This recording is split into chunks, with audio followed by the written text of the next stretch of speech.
Good morning, and happy birthday to you, even if it's not your real birthday, because welcome to the first day of the rest of your life. Every day is your birthday if you choose to celebrate life. And look at this, beautiful blue skies. Good morning. Beautiful blue skies. Not that matters, because the weather is not important to your mood, or it shouldn't be. You can choose whether or not you are happy about the weather, whatever the weather. Just to emphasise my point about shoulds. Change your shoulds into choose tos. The weather shouldn't matter to your mood. Often for some people it does. But that's them choosing to say, it's horrible weather, or it's too sunny, or it's too wet, or it's too, I don't know, whatever. It's a choice for all of us. I just realised I haven't done the title for this thing, so bear with me for a second while I do that. I also haven't got my timing going on here, but I'm going to try and keep this one to 5 minutes. The title of this one is going to be Never Give Up. Exactly, because, there we go, Never Give Up. Because, and we'll say happy birthday to people in a minute, I've just witnessed a guy called, let's just double check his name, Richard Bland, tee off at the 149th British Open Golf Championship down in near Sandwich in Kent, in the UK. So golf, that's what it is. Because and he got the honour of doing the first first hit of the match. For anybody who doesn't play golf, bear with me for a second. I was actually supposed to be playing golf myself today, so hello and good luck to all the old Decanians from Dean Close School who are playing golf today. Hopefully I'll see some of you, if any of you watch this, at the barbecue tomorrow night at Dean Close School.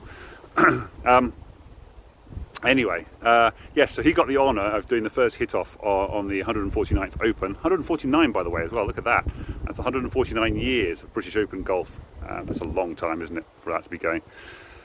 Anyway, because after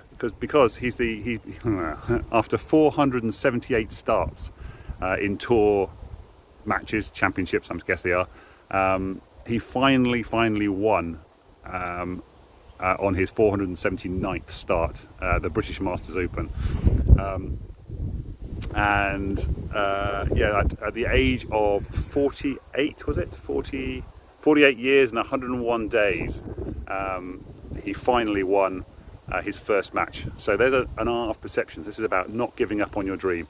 Now, to a certain extent, it was his job. I know it sounds weird for that to be his job. Especially in golf. It's kind of different when you're in like rugby and you're part of a team, but when you're an individual in a game like golf, it feels weird that your job is, I mean, obviously he's a tour professional as well, so he's teaching people how to play golf, presumably, some of the time at least anyway. I suppose, I don't know. I have no idea. I haven't looked into his history, but the point is, he had his dream of winning a tour championship at some point, and he persisted at it, and after 478 starts, he finally won a competition. So yeah, it's all a matter of not giving up, and because he had spent so long and became the oldest person, or the oldest person to win his first tour championship, I think that's what it is, yes, I think it's the oldest person to ever win his first tour championship, and he got the honour of being the first person to tee off at Royal St George's in the Open today. Great honour, fantastic. He got quite emotional when he was told about it, and then even when he was interviewed on Sky about it, he got quite emotional as well, and it was absolutely fantastic to watch. And it just is a case of never giving up, never giving up on your goal. Now, we've talked about goals before. We talked about having that destination, and then seeing the little yellow, like on my Camino walk, the little yellow arrows along the route that take you in the direction of where you want to go. You have the goal, you know the thing you want to achieve, and then the question then is always enjoying the journey. So that for him, that's his job, was playing golf anyway. I'm assuming he gets paid depending on, you know, a certain amount depending on how far down the leaderboard he is. Obviously the winner gets the most, and then second place, third place and so forth gets, you know, a little bit less and less and less. And I suspect that's probably why some of the lower ranked players and people who don't win quite so often then have to teach people golf lessons to allow them to survive. I don't know enough about how it all works as a tour professional, but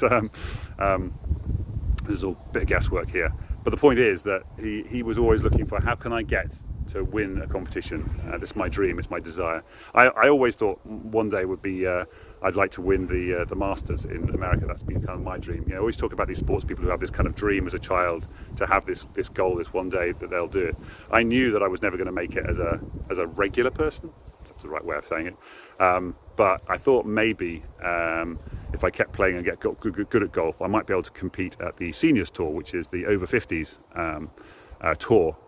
And so therefore you could win as an over 50, because not least because you get to play, if you do get through to the Seniors Tour, you get to play with some of the greats that you've been watching as a child growing up with. You get to play with people like, I don't know, potentially Nick Faldo and Colin Montgomery and who else? I can't think anyway. All those people there. Hello viewer, by the way, thank you very much for the love hearts. That's beautiful there. Anyway, so that's the point. Having that destination, having that desire, that dream and goal, and then always taking the actions to move towards that goal. Now, here's the point. Am I going to win the Masters on the Senior Tour? Probably not, because I'm not playing enough golf. I'm not practicing enough. I'm not taking the signs that are leading me in the direction of the goal that I want to achieve.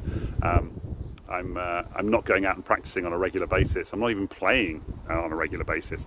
I'm not even playing today when I could be playing. I could be practicing today at Cotswold Hills because I've got things to do. I've got work stuff that he's doing. And this is always a problem, of course, isn't it? You're always prioritising, and we have a tendency to prioritise things that are not important to us over things that are important to us. So work is important to me, obviously. But the work I'm trying to do at the moment, setting everything up, is like, ugh, this is annoying, this is frustrating. But once it's up and running and it's kind of automated, and I've got into a rhythm, which is what I was talking about yesterday with one of my coaches, Vicky. We were talking about how once you've set it up, it then just becomes like an hour, 3 times a week. You check in with people, see how they're doing. And I've seen friends of mine who do this kind of work online and just say, I've just done my client check-ins. It's amazing to see the progress they're making and so forth. I'm looking forward to doing that myself. When I've got people who want to get off antidepressants and want to have freedom from depression, taking them through step by step the steps that need to be taken in order to achieve that, getting that mindset adjusted and twisted, not twisted, rerouted, get those neuro pathways rerouted for positivity instead of negativity, seeing the good stuff in your life rather than the bad stuff in your life, seeing the successes that you've got instead of the misses that you've got. I think we talked about this the other day about, if you've got 10 things to do during the day and you only get one of them done, most people will tend to look at the 9 things they didn't get done and then go, oh, I wish I had all these things that I needed to get done, rather than focusing on the one thing they did get done, which is the one success, which is why I do the breathing exercise. So that's a good opportunity to do that. We'll do the breathing exercise now, and we can wish happy birthday to Kay, Leona, Mandie, Adrian, Mary, and Mike. Happy birthday, Mike, by the way. Yeah, happy birthday to all of you people. It's your real birthday today. Everybody else, it's happy birthday, happy virtual birthday, because every day is your birthday if you choose to celebrate life, and every day is the first day of the rest of your life, so why not? Recognise that today is your first birthday. Today is the first day of the rest of your life. This is the day that you can choose to change your life. You can say, right, today is the day when I start. Today is the first day. I'm gonna make the start today. Right, I'm not going to wait till tomorrow. I'm not going to wait till my birthday. I'm not going to wait till the new year. I'm not going to wait till Monday. I'm going to start today. Today's the day I'm going to start. Depending on when you watch this, obviously, because if it's in the evening, then you may say, well, okay, tomorrow morning I'll start. Which is fine, just as long as you do start tomorrow morning. And it also depends as well. It depends what you want to do. If you want to do my create happy thoughts process, and it's in the evening, that's a perfect time to start, because sleeping is when you embed your neural networks and neural pathways. That's when you embed those thoughts. If you've ever watched the movie Inside Out, which I thoroughly recommend, although the middle bit's a bit dodgy, but in the middle bit there's a scene where they go inside the memories, and the 2 little blue guys, I think they are, with miners hats on, and they're going through all the little girls' memories, and they're going, oh, we haven't had that one for a while, we don't need that one, and you just chuck the memory over into this big pit behind them. And they go, oh, we don't need this one, we're going to chuck that one oh, we don't need this one, let's chuck that away. And that's what's happening when you're sleeping. When you're sleeping, chucking away all the old memories, making more space for new memories. It's not quite how it works, but it's close enough for a good analogy that makes sense. And so yeah, so when you do those stuff before you bed, what you think about before you go to bed is really, really important, because it helps you to wire those positive thoughts and those successes and those wins into your brain before you go to sleep. And then if you reread them, that's why you get them right down.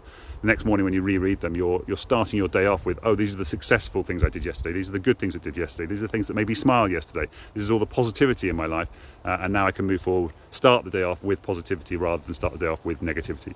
So that's why the process is so important. So yeah, you can start that one the evening before. But yes, every day is your birthday, so start today. So breathing exercise. Hello, Mark. How are you doing, sir?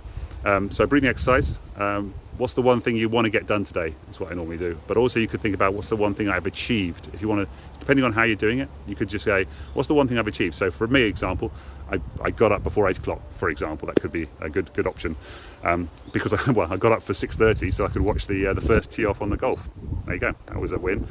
I got to watch, there you go, I made 3 wins right straight away. I got up before 8 o'clock, I got up before 6:30, and I got to watch Richard, what was his name again? Richard Bland do the first tee off on the British Open golf competition this morning. So it was fantastic. There you go, 3 wins, and I'm out in the sunshine doing my life. So there's 4. I did 4 wins. You can do this. Yeah, it's great. You can be grateful for whatever you want to be grateful for. I can be grateful for the fact that it's sunny today. Even if it was raining, I could say I'm grateful for the rain because it's watering the grass. And you can do these things all the way through, of course. So anyway, what's the one thing you've got done, or the one thing you have? What's the one thing you have got done, or the one thing you're going to get done? And focus on that. What is the one thing you're going to get done? And then you blow out the candle, pretend this is a candle, and blow it out. And then breathe in 5 through your nose. Take this hand, put it on your heart. So you're thinking about the thing you want to get done, or the thing you just did do done, so you're celebrating it. And then hold that breath in your nose. So I'm going to breathe back into 5 things. So I'm going to do that again. So that's why you clear your lungs out. And then breathe 5 through your nose. Hold. You're lighting the candles on your left hand, and then you're blowing out the candles and wishing yourself a happy birthday. There you go. Or you're wishing Kay, Leona, Mandie, Adrian, Mary and Mike happy birthday if you wish as well. But also mainly yourself. And obviously you can do that 5 times. You do it. What's the one thing you're going to get done? What's the one thing you got done? What's something that made you smile? What's something you're grateful for? And then wishing yourself a happy birthday, and or wishing the whole world a happy birthday, because it's the first time in the rest of your life. Marvellous. There you go. I'm going to end it there because I'm pretty sure it's just over 10 minutes and I don't want to go to my 15. So I wanted to try and keep this about 5. Didn't manage it, did I? Anyway, never give up on your dreams. Always follow your goals. Start now. Start as soon as you possibly can. But start today, because today's the first day of the rest of your life. Why wouldn't you want to do that? Okay, take care, guys. Let me know what some of your goals are in the comments below, by the way. What's your dreams? I wanted to play... I wanted to play, to be fair. I didn't really want to win. I wanted to play at the Masters in Augusta. So that's one of my dreams. What's one of yours? Tell me in the comments below. That'd be great.